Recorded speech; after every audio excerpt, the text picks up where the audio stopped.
It's no secret that new space opera prequel Solo, a Star Wars story could be in line for some sequels, with many of the main actors, including Alden Ehrenreich, who plays Han, and Emilia Clarke, who plays love interest Kyra, already contracted for multiple movies. Of course, contracts don't always translate to future films.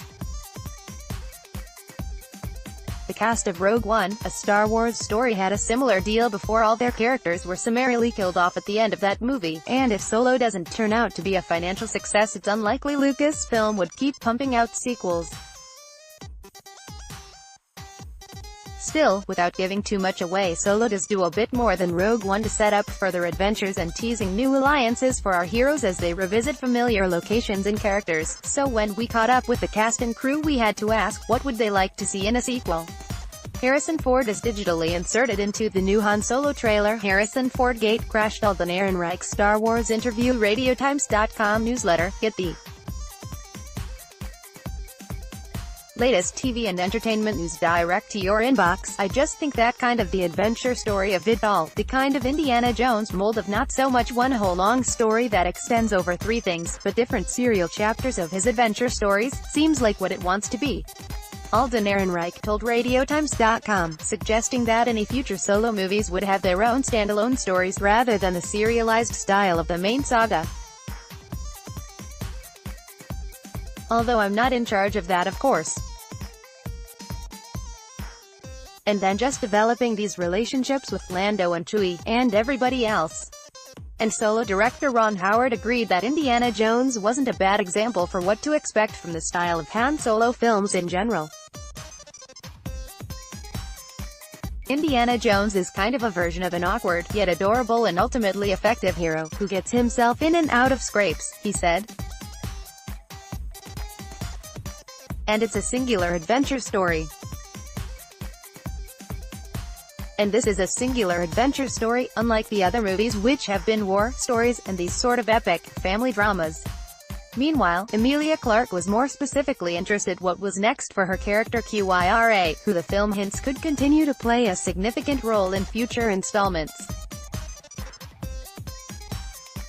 I thought we've left it in a place that has got plenty of room to discover another part of her, Clarke told RadioTimes.com. And to maybe delve deeper into the mistakes she makes, when she makes them. Overall, then, there's plenty to explore in a sequel, though Howard was quick to point out that the film could just as easily stand on its own, with the film's ending obliquely tying to the original 1977 Star Wars film in a way that could just as easily cap off the adventures of young Han Solo right here. There's no intention of seeding sequels, he insisted.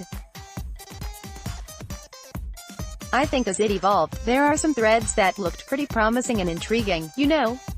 But it can also very easily end here and still set up a new hope. It's not manufacturing, he added. Outside of the saga movies, there is no intention about sequels. It's always a process of let's explore, and let's then understand what those movies mean to audiences.